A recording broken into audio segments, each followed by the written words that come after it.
তারা এই মসজিদের গ্লাসগুলো ভাঙছে, মানুষের ঘর বাড়ি ভাঙছে, নিরীহ মানুষ। একটা মানুষ কত কষ্ট করে একটা ঘর উঠায়, এটা যে উঠাইছে সে জানে। কথা বলেন না? এই বাড়ির মধ্যে আমার কোনো মামা খালা নাই, আছে? আপনারা কেউ আমার আপন না, তবে ইমানের জন্য আপনাদের সবাইকে আমি ভালোবাসি, আপনারাও আমাকে ভালোবাসেন। কথা বলেন ঠিক কি না?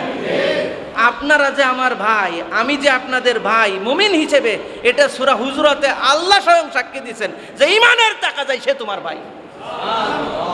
তো যার হাত রক্তে রঞ্জিত হয় তার ভাইয়ের জুলুমের, সে নারী হোক, পুরুষ হোক, মহিলা হোক, প্রেসিডেন্ট হোক, সে কি মানুষ না জানোয়ার?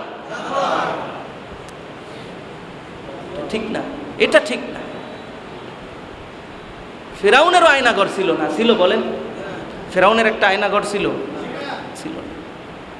একটা মানুষ 10টা বছর ফ্যামিলি থেকে নিখোঁজ, 9, 10 বছর, 11 বছর, তার স্ত্রীর আরেক জায়গায় বিয়ে হয়ে গেছে। এরকম ইতিহাস পৃথিবীতে গত 500 বছর আছে কিনা বের করতে পারবে? আল্লাহু আকবার। এজন্য সবার ক্ষেত্রেই কামা তাদিনু তুদান, যে যেমন করবে সে তেমন পাবেই পাবে। আপনি আরেকজনের ক্ষতি করছেন না, আপনার ক্ষতি কে করবেন? তো আপনার মানুষের ক্ষতি মানুষ সহ্য করতে পারে, কিন্তু আল্লাহর ক্ষতি মানুষ সহ্য করতে পারবে? কোশ্চেন কালেও না ভাই। বাঁচতে হইলে যার যে ক্ষতি, যে যে করছেন ক্ষতিপূরণ দিয়ে দেন, নাহলে হাসর মাঠে আপনার বিপদ কোনো পিশাবকে কেউ ঠেকাইতে পারবে না। আল্লাহর হাবিবও আপনি বান্দার হক নষ্ট করার কারণে আল্লাহর হাবিবের সুপারিশও নসিব হবে না ইনশাআল্লাহ। আল্লাহর হাবিবের সুপারিশ নসিব হবে না। আপনি যত বড় আশিকের রাসূল, আপনি রওজা শরীফের উপরে যেয়ে যদি ইন্তেকাল করেন, আপনি কাবা ঘরের মধ্যে যেয়ে যদি ইন্তেকাল করেন, আপনার কোনো রেহাই নাই, রেহাই নাই, রেহাই নাই। এটা আল্লাহ তাআলা কোরআনে বলছেন।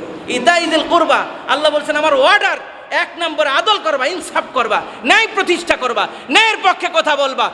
পরিবেশ যেমনই থাক, অনুকূল থাক আর প্রতিকূল থাক, সবসময় ন্যায়ের পক্ষে থাকবা। এটাই হলো তুমি মুমিন হওয়ার একটা আলামত। আর ইহসান করবা, মানুষের উপর দয়া করবা। হাল জাযাউল ইহসানি ইল্লাল ইহসান, দয়া করলে তোমাকে আল্লাহ দয়া করবে। আপনি মানুষকে দয়া করবেন, আপনাকে আল্লাহ দয়া করবে। আর আপনি মানুষের উপর আঙ্গুল তুলবেন, তা আপনার উপরে কে আঙ্গুল তুলবে? ওটা সহ্য করা যাবে? কথা বলেন না।